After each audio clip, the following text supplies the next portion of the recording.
কেমন হলো সুন্দর হচ্ছে না? তো আমি ভালো গুঁড়ি করতে পারি, তো চেষ্টা করি।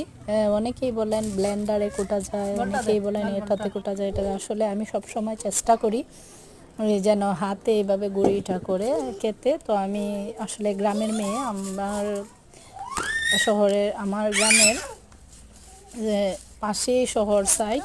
তো বিয়ে হয়েছিল শহর সাইডে, তো এই তো আমি গ্রামের ঐতিহ্যটা ধরে রেখেছি। কেমন আমি গুঁড়িটা করতে পারি অবশ্যই আপনারা জানাবেন কমেন্টে। অবশ্যই ভালো লাগলে আমার পেজটাকে ফলো দিবেন আর ইউটিউব চ্যানেলটাকে সাবস্ক্রাইব করে দেবেন।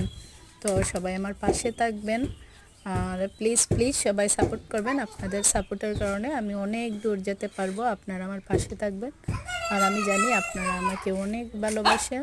আপনাদেরকেও অনেক অনেক আমি ভালোবাসি। আপনাদের পাশে আছি, পাশে থাকবো ইনশাআল্লাহ। সবাই ভালো থাকবেন, আমার জন্য দোয়া করবেন।